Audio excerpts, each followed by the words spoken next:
What's going on, people? Welcome back to the channel. Onana is official. You know, we've got a new goalkeeper. Yes, we've got the official confirmation from the club. De Gea's gone. Andre Onana is the new number one. That kind of rhymes. But is he actually any good? You know, is he a good goalkeeper? Is he the saviour that we seem to think that we need in replacing De Gea? Or is he just going to be another Fabian Barthez? You know, it could be the modern day Fabian Barthez, you know, the regen for Fabian Barthez. But I've been looking into it, right? So, first of all, obviously, confirmation of the deal came in. We had the here we go from the usuals, you know, David Ornstein, Fabrizio Romano, a few days ago now. And obviously, as always, it takes a while before United confirm, but we've got it today. 27-year-old Cameroonian joins us from Inter Milan, and just to read in terms of fixed fee, if you care about all of that kind of stuff, 51 million euros fixed fee. That's about 44 million pounds, plus 4 million in add-ons, as I always say, which is about 55 million euros in total. So not a bad fee for a keeper. I think it makes him one of the more expensive keepers in the history of the Premier League. But like I said, is he any good? You know, and what are we getting for this fee? And like I said, I've been looking at a few stats because for me, I'm apprehensive always when we replace such a big, important position. Based on previous experience, you know, we replaced Schmeichel a long time ago. Took a while to get a proper keeper in. You know, we had Barthez, we had Tim Howard, you know, we had Ben Foster, and all these people that are trying to replace the Great Dane. Until we had Van der Sar, we didn't really have a good replacement for him. Then we obviously replaced Van der Sar with De Gea. De Gea had a few issues, you know, 12 years ago, a long time ago. Initially, De Gea wasn't the best. Then, you know, maybe like 2-3 years. And then, even though he did win the Premier League in that time, and then obviously he had these mid-years that were decent. And then obviously the last 4 years, let's say, weren't probably the best. But we'll get into there later on at the end of the video. Let's talk about Andre Onana. What we getting, right? 27-year-old Cameroonian. On that note, in terms of Cameroon, he's actually retired from international football. I'll tell you the story in a minute. But he's a ball playing goalkeeper. The distribution, you know, great sweeping up and pushing the whole defense up. It will help us do that, and that's the idea anyway. That's what everybody's hoping when everybody's complaining about De Gea last season.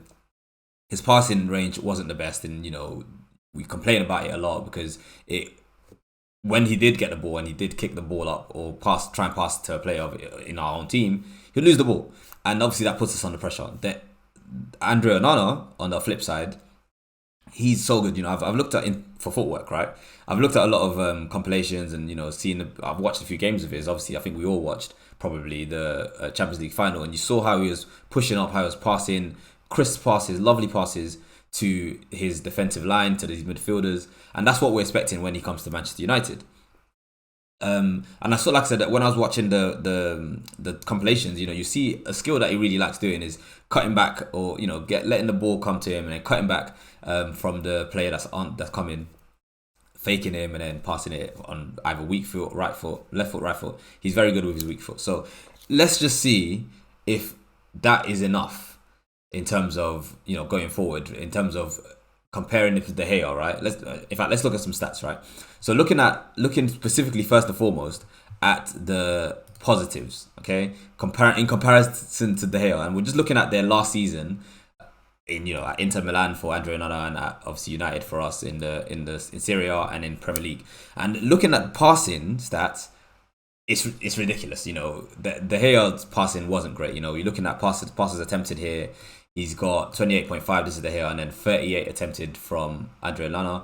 In terms of percentages, pass accuracy 68% for De Gea, 79% for Andre Onana. So that's basically, you can look at the rest of the stats there, but that's basically where we're going to see the biggest difference, I think, between these two keepers. You know, he's very, very good at that kind of footwork, you know, giving us passes to the players. And I think our defenders are going to have to get used to that. They're going to have to be able to receive those passes, and the midfielders, and be able to turn and, you know, basically continue to attack. And obviously when you marry that with the fact that we've got Mason Mount, and if you've watched the preseason games so far, or the games that Mason Mount has played so far, you can see the half turn that he does when he gets a pass. He just does like this really, really good half turn where he lets the ball do the work and then he's ready to attack.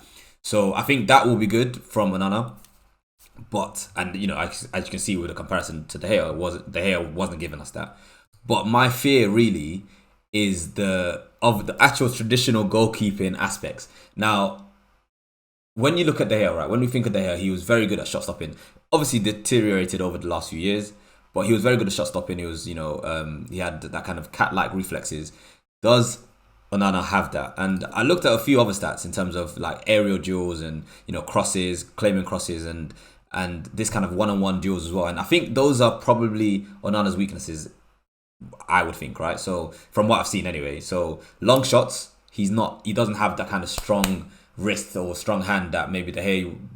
Oh, some people probably thinking, De Gea had some issues with long shots recently, and he has, which is why I'm getting rid of him. But you still want the next keeper to be much better, not make the mistakes that De Gea made. And I think from the compilations I've seen, it doesn't really look like Onana's the best with long shots. He parries them into places that I'm like, and his wrist strength doesn't seem as strong really. And maybe the cat-like reflexes that De Gea had, he doesn't really seem to have that. So he's going to have to adapt to the Prem. Looking at these stats, like I said, these other like pure goalkeeping stats, aerial duels, he seems to be better than they are. Ground duels, when players are coming to you, one-on-ones essentially, he's not really giving me the one-on-ones confidence that I'd like. And I've seen, you go and watch the compilations, you see one-on-ones, he looks a bit shaky, doesn't really make himself big. And I don't know if, once again, this is the Premier League, you have to be big, especially when you're facing strikers like a Haaland, maybe even like a Nunes and Gakpo, these kind of big strikers. Well, they're not that big, but you get other big strikers like, if Brentford still had Tony for this start of the season, Tony, people like that, Harry Kane. Clean sheets, obviously they had great clean sheets last season, so let's not take, it's only 0.1 difference. And the save percentage actually was a surprise to me, because I actually thought De Gea would probably have a slightly higher save percentage than him. But once again, we have to take this with a pinch of salt, because Serie A compared to Premier League, there's not really much comparison. But it's just to get an idea of what kind of keeper we're getting here in terms of goalkeeping stats. But then going back to those passing stats, were completely ridiculous in comparison to David De Gea. And actually, maybe I should have given comparison to Edison and Alisson, because they're the benchmark, I guess. But I do think Onana will make a big difference to this team. I think I just don't want to go overboard. Like a lot of people are going like, oh yes, he's the savior, he's gonna save us, he's gonna do everything, he's gonna be the best keeper in the world. Obviously, he's gonna be a big difference, but let's give him time to adapt to the Prem, because the Prem isn't easy. And I can just imagine people going crazy as soon as he makes his first mistake, or he does something where you think De Gea would have saved that. And I don't want to hear all of that, because De Gea probably wouldn't have saved it, because the last few years De Gea hasn't been at his best. So as I was saying earlier, Onana has actually retired from international football, and one of the reasons, the main reason he did that was actually at Qatar 2022. I think he left early because this actually pushes more in his favor of emphasizes the point rather of the fact that he is such a good open player. He's a keeper. He's basically plays like a defensive midfielder, right?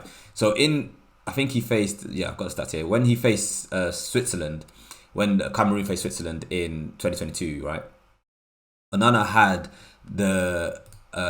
he broke the record for the most touches outside the box by a goalkeeper in a single game. And I think it was 26 in total here. You can see the stats, and it's 46 overall in that game, but 26 outside the box. And you can see the positioning of those touches. He's basically playing defensive midfield, which is crazy. And this actually, I think from this game, they lost that game obviously, but from this game, this is when he had an argument with his coach, because the coach was like, "Yeah, bro, you need to stop playing out from the back. We're not." I think at the time he was playing for he's left Ajax or whatever. He was playing for Inter or whatever. But we're not those teams. I'm not Ten Hag. You need to stop playing out from the back. But Onana didn't like that. He had an argument with the coach, and he left, and now he's retired from international football. That could change if they change the manager perhaps, but at this stage, he's retired.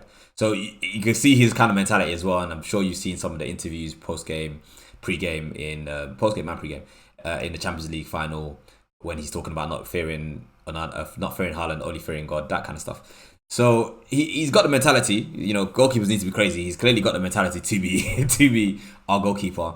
But like I said, we need to give him time and not go overboard with he's our saviour thing. He will make a huge difference, and he will probably revolutionise the way that we are playing. that we have been playing. And, you know, as I said, kind of touched on, Ten Hag has used this guy before. You know, he was Ten Hag's goalkeeper at Ajax for a long time. So, you know, he knows exactly what kind of player he's getting. He knows the mentality of the player. And as a result, I think we will really enjoy seeing Onana in our team. One last point, really, before I wrap up the video, just to say De Gea, right? Just to talk about De Gea, because he's obviously left the club. My opinion on the way he left is that it was a bit, you know, like it could have been done better, really. Let's put it that way. But at the end of the day, you know, he's gone, and he, legendary status, non-legendary status, he was here for 12 years. He was the last player within the club, within the squad, until we now got Evans. That's another story. To have won the Premier League. You know, he came 12 years ago, and I remember, like I said, he was pretty flimsy himself when he started, actually. But obviously he was starting a lot at a lot younger age than Onana is coming in at. And, you know, 545 appearances, 190 clean sheets. You have to give the guy his props. You know, he did the job for us for 12 years.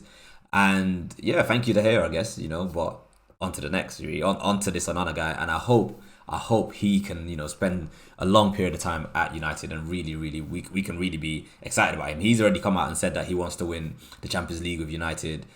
I want to win all the trophies this year. You know, I've been saying this already. So yeah, I'll get behind Onana 100%.